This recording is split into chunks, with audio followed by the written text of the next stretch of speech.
All right, we're going to continue on with this section 8.3, and what we're going to start doing is areas now. And so I've gone ahead and written some of this out so you don't have to sit here and watch me write it and draw it.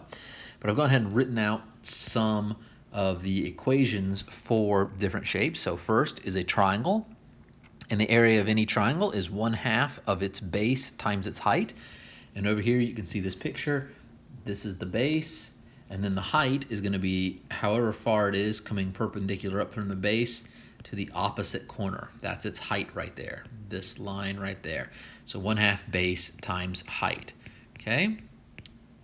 And then the next one is a parallelogram. This is when all the sides across from the other sides are all parallel to each other. To find the area there, you just simply do base times height. You may be more familiar with this equation from a rectangle. It's essentially the same thing. It's just that you're not using this length over here, you're using this height right there. If you want to remember it a little better, you can split this in half like that, and you have two triangles then at that point, right? You have this triangle right here, and then you've got this triangle over here in blue. And then those two triangles, you can do them both with this law right here, base times height. This would have the same height h over here, and you essentially just get 2 times the area of a triangle, which is 2 times 1/2. 2 times 1/2 base times height is just base times height. So if that helps you remember that for a parallelogram, then go right on ahead and think of it that way. But base times height, and it's this height here. It's not the length of the other side there. Area of a rectangle. Well, a rectangle is a special case of a parallelogram where the length of one of the sides is also the same as the height. And so you would get base times height, but when we specialize it, we call it length times width. So it's length, which is the same as this side over here, times the width, which is the same as those two widths over there. All right, so for a rectangle. A square is a further special case of a rectangle where the two sides, or all four sides, are the same. And so instead of saying length times width, we can just say the length of one of the sides squared, because it would be s times s, length times width, that's s squared. A trapezoid is also another one you could look at as though it was two triangles. You can see we'd have two triangles there. This first lower triangle has an area of 1/2 B2, right? 1/2 B2 times H. This other triangle over here, this upper triangle, has a height here. It's going to be the same height H, but it is 1/2 B1, has a base of 1 times the height. And then if we factor out 1/2 and H, then we end up with 1/2 H out in front, B1 plus B2, okay? And that's the equation we have there. So again, that one's also just doing two triangles in case you ever forget it. All right, let me get rid of that stuff so you can actually tell that it's a trapezoid. All right, and there you go. So that's that. Some definitions for circles. A radius is a line segment from the center of a circle to any point on the circle. Basically, it's half of the diameter. So if we're looking at a circle, we go from the center and then we just go out any direction we want to another point on the circle, and that little distance is the radius r. Over here I wrote a capital R. Let's change that to a lowercase r. Okay? And then diameter, line segment through the center of the circle with both endpoints on the circle. And again, I wrote a capital D, and let's go ahead and switch over to a lowercase d. So this is a line segment, and it has to go through the center of a circle, and then both of its endpoints land on the circle itself. So circle, center, and then we have a line segment going through, and that's D. And the ends of the line segments are on the circle itself. Pi is the ratio of the circumference of a circle to its diameter. And in this type of geometry, that is always the same thing. It's always the circumference over the diameter. And for any good circles, you're going to get that 3.14159 something, something, something, something. It's going to keep going. So we use the Greek letter pi as our symbol for it, right? And it's very useful for finding things like the circumference of a circle, which is our next thing. And the circumference of the circle we talked about in the last video, that is just basically the perimeter of the circle, the length around it. If you walked around the circle, it's how far you would walk, okay? And it's the length of a closed curve around the circle. So we make a closed curve that goes all the way around from the start to the finish, and that is it. And we can calculate this with c equals pi d, or c equals 2 pi times the radius. And again, I use those capitals, and I'll switch them back to lower cases. Sorry, 2 pi, like that. Not sure why I was using the capitals here. And then the same thing here. And that next, the area of the circle. Think of this as if you had a circle, right, and you had to paint it. How much paint would it take to cover that whole thing? Or if you had a circle and you had to put grass down, like I had a circular yard and you had to put grass down all over it, how much sod would it take to cover it? Things like that. It's the amount of area there is inside of it. And we can calculate that using the equation area equals pi r squared for a circle. Okay? Next, let's try using some of this. So the first is find the area of each shape. So this is the area of a circle. We did some of these in the last one. So we come back over here, or we did the perimeters, but now we're going to use the area equals pi r squared. So this is going to be, we need pi r squared here. We can't really use the diameter. So we have that the diameter equals 5 centimeters. And if you look, notice here that whenever we did this, that the diameter here, it's twice the radius. See that? This is essentially a radius, and you put them together and you get the diameter. So the diameter is twice the radius, which means the radius is 1/2 the diameter, okay? This is our radius right here, 5/2 centimeters, half of it. And then we can just plug this in. Area equals pi times the radius squared. So this is pi times 5/2 centimeters squared, which is just going to be pi times 25/4 centimeters squared. So try plugging that into your calculator using the pi button and see what you get, and then compare it to the answers, all right, which are toward the end of the section after we do all the problems here. So check it with the answers on another one of the pages coming up and make sure you got it right. But that's basically the way you do it. Notice the unit for this is centimeters squared. It's a length times a length. So any areas you get, they're going to be some sort of a length squared, a centimeter squared, a meter squared, a mile squared, something like that. Lengths are just singles, like centimeters, meters, miles. These are areas. They're a length times a length. So centimeter squared, meter squared, mile squared, something like that.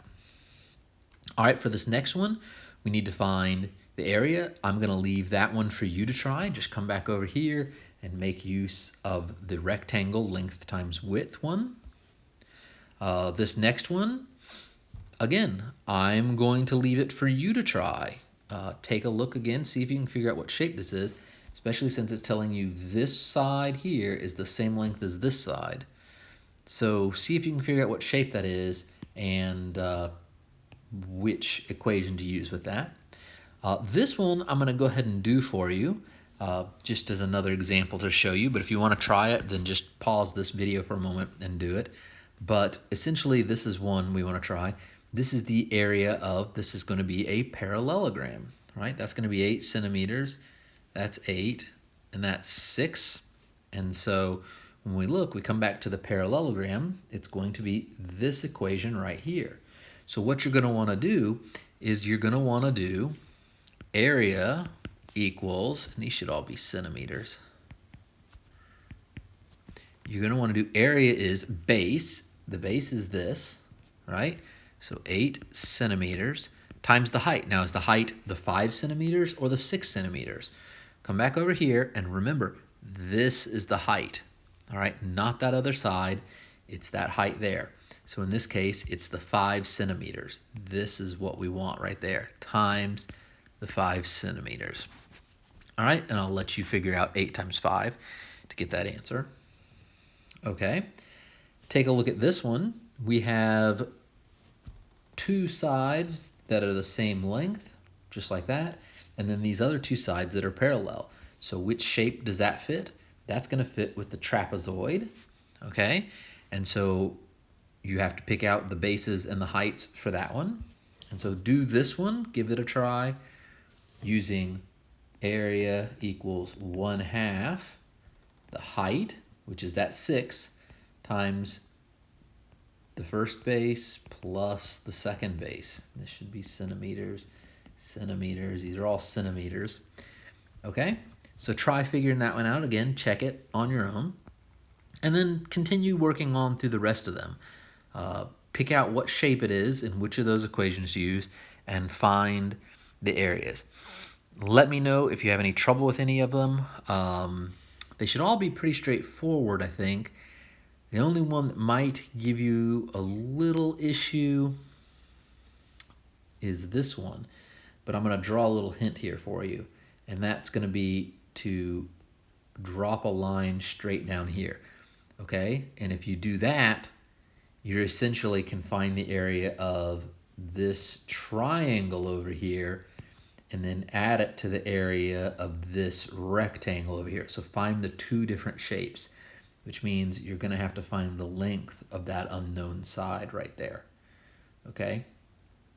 We have that the total length here is 8 centimeters. You need to find what the length of that little piece right there is, and then try and find the area of that triangle plus the area of that, the area of the red triangle plus the area of the green rectangle. Okay, so give those a try and see if you can get those worked out. All right. Last, finding some more different kinds of areas. And again, I'll give you hints on these, but I want you to work them out mostly. So find the area of each region. Okay, so here we're trying to find this total area all in there. Looks like an ice cream cone. So what we can do is actually break this into two areas again.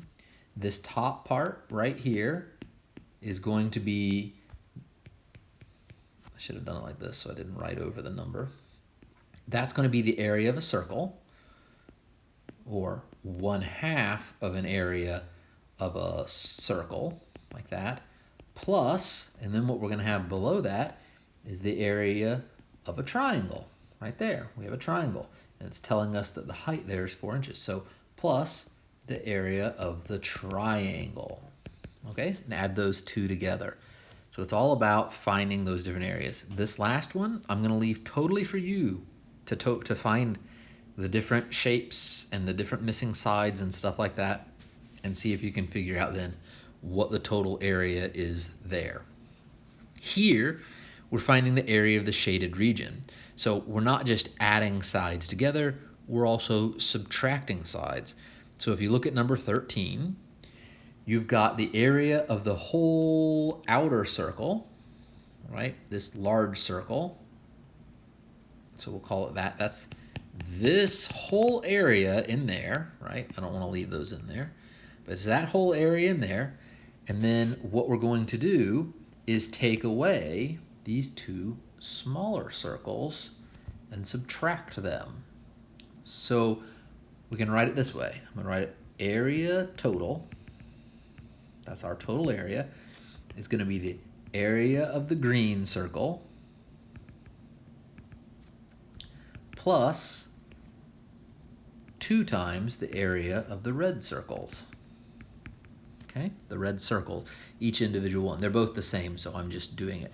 If you don't want to do 2 times it, then just do area circle plus area circle, because they're both the same circle, so you can write it as 2 times it or write them each individually. It's up to you. Take note that this becomes then the area of the larger circle. This is going to be it's going to be pi times the radius squared. Well, the radius is half of the diameter, and that's going to be this length right there. So it's going to be 4 centimeters plus, and now I am going to group these two together. I have to do these two circles. Well, each of these circles has a diameter of 4 centimeters, which means its radius is that, which is 2 centimeters. So it's going to be 2 times pi times 2 centimeters. All right, instead of writing them each individually, it's 2 of them. And so go through, use your calculator, figure that out, get your answer, and then check it again at the end.